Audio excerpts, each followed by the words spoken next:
네이버에 지금 자세 교정 밴드 쳐보면 많은 사람들이 다 자세 교정 밴드로 팔고 있는데 왜 나한테만 그래요? 만약에 억울하면 다른 사람 신고하세요 그러더라고. 아, 그래서 허가를 마침내 받으신 거예요? 네, 허가 좀 보여드릴게요.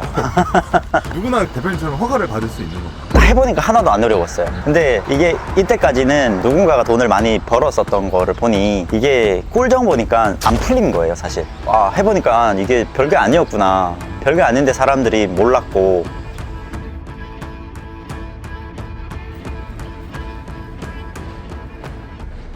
안녕하십니까. 아, 반갑습니다. 아, 안녕하세요. 안녕하세요. 저는 세종에서 온라인 판매를 하고 있는 이진영이라고 합니다. 지금 저는 주로 쿠팡에서 로켓 크로스로 의료기기를 판매를 하고 있어요. 지금 이제 어린이집에 저희 아들을 등원을 시켜주고 네. 그 다음에 저는 바로 사무실로 이제 넘어가서 이제 일을 보죠. 온라인 사업은 어떻게 시작을 하게 되셨어요? 원래 오프라인부터 했어요. 지금도 매장이 있고 지금 저희가 가는 것도 매장 안에 있는 조그마한 사무실로 가는데 매장에서 원래 와이프랑 둘이서 물건을 팔았는데 팔다가 보니까 안 팔리더라고요. 이제 더 이상 그 매장에서는. 그래서 그 많은 재고를 어떻게 해야 되냐 고민을 하다가 온라인을 해야 되겠다라고 생각을 해서 그냥 뭐 자연스럽게 온라인으로 들어가게 된 것 같아요. 그전에는 어떤 일을 좀 하셨었어요? 원래 저는 이제 산림자원학과라고요. 여기 나무를 이렇게 나무 보이시죠? 네. 나무 같은 거를 키우는, 나무를 가꾸고 뭐 관리하는 그런 학문을 배우는 학과였어요. 그거를 배워가지고 뭐 좀 특이하게 네. 인도네시아로 넘어가가지고 한 6년 동안 근무하고 그 다음에 귀국을 했죠. 귀국하면서 시작한 게 오프라인에서 물건 파는 장사부터 시작했어요. 내리세요. 안녕하세요. 안녕하세요. 감사합니다. 네. 하시죠. 다녀오세요. 네. 의료기기를 판매를 하신다고 해서 아, 네. 좀 그쪽 종사자셨나? 약간 아. 생각이 들었거든요. 아니요, 저는 외국인 노동자처럼 생겨가지고 외국에서 와가지고 사람들이 오해하겠다. 진짜 이 사람 이 정체가 뭐야? 의료기기를 해야겠다. 어떻게 좀 생각을 하게 되셨어요? 어느 순간 이제 키워드에 대해서도 보이기 시작하더라고요. 이 키워드의 월간 조회수, 월간 조회수 대비 판매량 뭐 이런 것들, 그리고 상품의 경쟁 강도 뭐 이런 것도 요즘에 프로그램에 엄청 잘 나와 있잖아요. 네. 그런 거를 쭉 보다가 우연찮게 이제 자세 교정 밴드라는 단어를 찾았어요. 네. 그걸 쳐보니까 그 당시에 조회수가 많이 안 됐던 것 같아요. 만 건이 안 됐던 것 같은데 구매가 한 몇 억 정도가 되더라고요. 이거는 좀 괜찮겠네 해서 처음에 물건을 이제 좀 사가지고 파니까 좀 팔렸어요. 그래가지고 이제 또 와이프랑 열심히 해야 되겠다 해가지고 이만큼 사다 놓고 열심히 이제 막 광고도 하고 이때까지 배웠던 걸 막 하고 있었어요. 근데 보건소에서 전화가 오더라고요. 네. 그 보건소에서 왜 전화가 오지? 받았는데 지금 의료기기 5인 광고로 내가 이제 신고를 당해 있대요. 네. 그러니까 우리 제품을 누군가가 신고를 했대요. 네. 너네 제품이 지금 의료기기가 아닌데 아. 의료기기처럼 5인 광고가 되고 있으니 이 제품을 삭제를 하든지 아니면은 키워드를 수정을 하든지 뭐 등등의 조치를 하래요. 네. 그러면은 내가 어떤 키워드를 수정을 해야 돼요? 하니까 교정이라는 단어, 이거를 사용하면서 교정이 된다라는 거는 사실 의학적인 그런 이제 뭐 인과관계 같은 것들을 증명을 해야 되는데 네. 너네는 공산품인데 그런 게 없잖아. 그러니까 너는 교정이라는 말을 쓰면 안 돼 라고 하더라고요. 교정, 척추 측만증 뭐 이런 등등의 단어들. 네. 근데 그 단어를 빼면 한 3분의 2 정도가 이탈되는 거예요. 자세 교정으로 들어오는 사람들이 제일 많았는데 그게 없다 보니까 갑자기 매출이 이제 급감을 한 거죠. 수정했는데도 불구하고 또 다른 걸로 또 트집을 잡아요. 예를 들어서 상세 페이지 내에서 뼈에 그림이 있다거나 뼈에 통증이 있는 듯한 그런 그림 같은 것들은 안 된대요. 뭐 공포를 조장한다 뭐 그런다. 그래 공포 마케팅 배워가지고 한 건데 이거 안 하면은 지금 병원 가야 된다라는 그런 이제 문구들을 넣으래요. 이제 배웠을 때 사람들의 이제 심리를 해야 된다고. 그러다 보니까 이제 상품의 순위가 나락이 간 거예요. 그러니까 이제 안 팔리고 지금도 재고가 있어요, 저희 창고에. 근데 그 당시 저는 억울했었어요. 이제 전화를 받으면서 이거 저 담당자님 네이버에 지금 자세 교정 밴드 쳐보면 많은 사람들이 다 자세 교정 밴드로 팔고 있는데 왜 나한테만 그래요? 만약에 억울하면 다른 사람 신고하세요 그러더라고. 누군가는 그 당시에도 의료기기라고 해가지고 판매를 하는 분이 있더라고요. 네. 근데 제가 그 사람의 제품을 사봤어요. 네. 우리 제품을 딱 놓고 보니까 하나도 다른 게 없어요. 근데 나는 공산품이고 얘는 왜 의료기기인 거야? 얘가 엄청 큰 회사인가? 그래서 이 회사를 또 조회를 해보니 예를 들어서 무슨 라운 빌딩에 101호 막 이렇게 이제 그 공유 오피스라든지 그런 데 이제 들어가 계신 분이더라고요.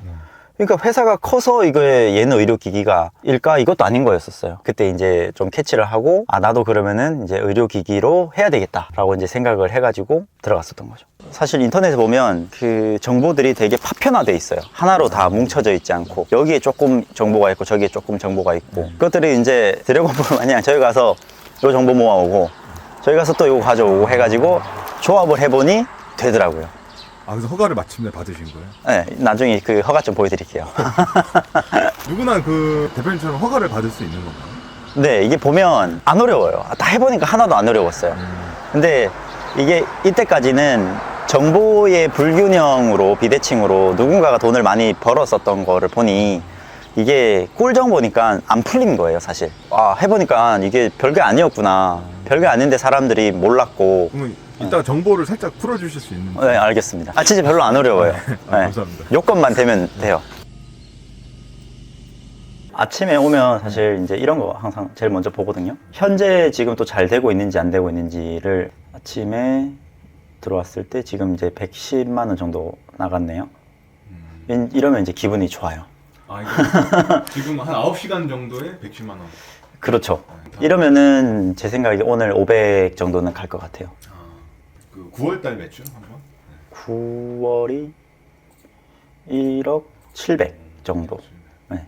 의료기기 먼저. 네. 아까 저희가 네. 했었는데. 네. 이어서 설명해 주시면. 뭐 이걸로 사실 이제 시작이 된 거였는데 하다 보니까 의료기기 수입업 허가를 받았어요. 여기 보면은 이제 수입 허가를 받았잖아요. 네. 이걸 하고 나니까 쿠팡에서 경쟁이 훨씬 더 줄어들더라고요. 왜냐하면 아까 이제 말씀을 드렸던 것처럼 의료기기가 아니면 교정이라는 말을 못 써요. 여기 교정이란 말 써있죠. 네, 내 제품은 의료기기인데 교정이라는 말을 못 쓰면 나한테 들어올 수 있는 키워드, 그러니까 물길이 어느 정도 줄어들게 되는 거잖아요. 근데 그러면 반대로 교정이라는 말을 쓸 수 있는 사람은 얼마나 될까를 생각해 보면 경쟁 강도가 적은 데서 저 혼자 이제 좀 독식할 수 있는 구조가 되는 거죠. 그럼 이게 의료기기는 마진이 한 어느 정도 되나요? 좀 천차만별인데 무주의반 교정기라는 게 예를 들어서 요런 거 같은 경우 이게 지금 32,000원에 판매되잖아요. 네. 원가 얼마 정도 될 것 같아요? 여기 보면 발에 끼우는 거 똑같진 않지만 그래도 비슷하게 생겼죠. 얘가 뭐 3.5미만이면은 뭐 한 700원일 거고 얘는 뭐 한 300원 정도 돼요. 300원짜리를 32,000원에 팔고 있어요. 그래서 좀 천차만별이에요. 이렇게 많이 남는 것도 있고 실제로 좀 고가의 의료 장비 같은 경우에는 아닌 것들도 있고. 아까 말씀하신 의료기기 허가를 받고 싶어도 네. 정보가 깔끔하게 아. 정리가 안 돼 있다 보니까 네. 어떤 좀 기본적인 가이드를 잡아주신다면. 두 가지가 필요한 건데요. 첫 번째는 의료기기 수입업 허가랑 그 다음에 제품 어떤 제품을 판매하겠다라고 신고하는 요 두 가지가 동시에 필요해요. 네. 허가를 받을 때는 제일 중요한 거는 품질 책임자라는 거를 누군가를 지정을 해야 돼요. 아무래도 의료기기니까 의료기기에 대해서 품질을 책임을 져줄 수 있는 사람이라는 거거든요. 그러면은 품질 책임자를 누구로 지정하느냐가 제일 관건인데 여기 품질 책임자에 보면 요렇게 보면은 이제 학위 소지자가 있고요, 면허 소지자가 있고 경력 소지자가 있어요. 근데 여기서 봤을 때 의료기기 관련 분야 4년제 대학 학사 이상 소지자, 이게 좀 어폐가 있더라고요. 나중에 보니까 의료기기 관련 분야 4년제 대학이라 했잖아요. 저는 산림자원학과면은 의료기기 관련 분야일까요, 아닐까요?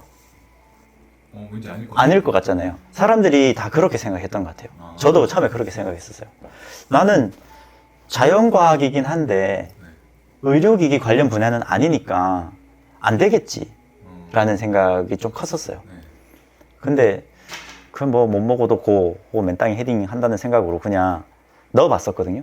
난 자연과학이니까. 근데 이게 보니까 얘가 없어도 되더라고요. 이 의료기기 관련 분야를 생각을 안 하고 그냥 4년제 대학 학사 학위 이상 소지자, 자연과학, 공학, 의학 계열이면? 네, 계열이면 돼요. 실제로도. 대표가 품질 책임자가 하는 게 제일 좋아요. 왜냐면은 나중에 뭐 교육도 받아야 되고 그런 게 있는데 직원을 해놨는데 직원이 나가버리면 또 해야 되잖아요. 가족 중에 뭐 엄마 아버지가 있거나 누나가 있거나 하면은 그렇게 해도 되고 근데 만약에 그런 없으면 네. 어떻게 좀 없으면은 이제 뭐 또 다른 방법이 있긴 한데 그 학점은행제 같은 걸로 이렇게 받을 수는 있어요. 신고는 여기서 이제 요게 가장 좀 어려움을 느끼는 거거든요. 신고할 때 모양 매칙수 사용 방법, 외형, 사용시 주의사항, 작용 원리 같은 것들을 의료기기니까 여기에 대해서 이 모양과 치수 그리고 사용 방법 뭐 외형과 뭐 주의사항, 작용 원리, 원재료 같은 것들을 넣으라고 얘기를 해요. 근데 이걸 안 해본 사람들은 어떻게 작성해야 되는지 조차 모르잖아요. 근데 이걸 해보니까 이것도 양식이 있더라고요. 그냥 거기에 넣고 그냥 넣기만 하면 돼요. 이게 어떻게 보면 아까 그러니까 허가에서는 품질 책임자가 있는 게 가장 중요하고 여기에서는 요 이제 양식을 어떻게 채워 넣는지가 중요한 거고. 그래서 이렇게 이 과정을 하면 이제 의료기기를 판매를 할 수가 있는 거죠. 그렇죠. 그러면은 이제 나도 공산품이 아니고 이제 내 상세 페이지는 의료기기입니다라고 이제 써놓는 거죠. 이런 식으로 하고 있어요. 로켓 그로스는 사실 쿠팡 창고를 쓰는 거니까 여기에서 이제 저희가 작업할 수 있는 정도만 되고 일부 보관을 할 수 있는 정도? 그 정도만 되면 되더라고요. 지게차가 보이는데 네. 이거 구매를 하신 건가요? 네, 최애입니다, 저희. 이거 없으면 이제 일이 안 돼요. 저희가 조금 큰 제품을 이제 취급을 하거든요. 지금 뭐 의료기기는 아닌데 이거는 원래 이제 제가 하던 것들인데 크고 무거운 것들은 아무래도 이게 저희가 이제 좀 있으면 출고하려고 박스 접어놓은 건데 이게 하나예요. 크다. 그죠? 그러면은 이제 요 정도 사이즈인데 이 정도면은 한 팔레트에 저희가 150개 정도 올라가거든요. 한 팔레트 넣으면은 5일 정도 팔아요. 그러면은 뭐 10팔레트씩 만약에 넣어야 된다 치면 이거를 손으로 옮기는 건 불가능하잖아요. 그래서 이제 장비를 샀죠. 그럼 지게차 직접 운전하시는 거예요? 네. 이거 별로 안 어려워요. 제가 한번 보여드릴게요. 예를 들어서 이걸 뺀다.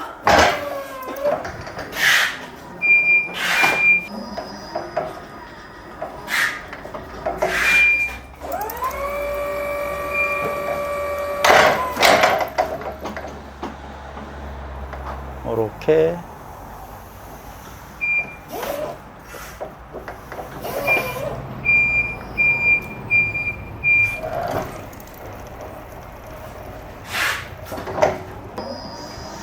이런 식으로 해서 이제 만약에 차가 오면 차에다가 이제 이렇게 이제 실어주는 거죠. 이제는 이게 있으니까 무거운 거를 더 해요, 사실. 자, 보세요. 예를 들어서 나의 경쟁자가 그냥 뭐 인구 통계적으로 남자, 여자가 있다 치면 여자들은 또 이런 장비에 대해서 또 조금은 남자들보다 친숙성이 덜 하잖아요. 그러니까 절반은 일단 장비가 없다고 생각을 하는 거죠. 그러면은 나의 경쟁자가 일단 절반이 줄어든 거예요. 그럼 지게차로 할 수 있는 아이템을 가져가면 나의 경쟁자가 일단 절반은 줄어든 거고 창고가 있는 사람, 없는 사람 따져봤을 때 있는 사람이 또 적을 거고 뭐 그렇게 이제 나의 경쟁 상대를 그냥 가상의 경쟁 상대를 계속 지우는 거죠. 그러면은 내가 경쟁하는 사람은 진짜 얼마 안 되더라고요. 온라인 사업을 이제 시작하시려는 분들에게 한 말씀 해주시면 사실 지금 밖에서 돈을 벌 수 있는 구조가 좀 되게 어렵더라고요. 네. 특히 이제 자영업을 하겠다고 해서 매장을 차린다거나 그렇게 했을 때는 들어가는 비용이 굉장히 많잖아요. 네. 그 매출은 온라인에서 나고 있는데 굳이 구태여 오프라인을 해야 될 필요가 있을까? 그리고 온라인을 하더라도 처음에 무턱대고 사입을 하시면 또 힘들 수 있으니까 위탁 판매부터 천천히 넘어가면서 나중에는 사입 판매 그리고 브랜드까지 가시는 게 어떻게 보면 제일 안정적인 경로가 되지 않을까. 민들리 화이팅! 감사합니다.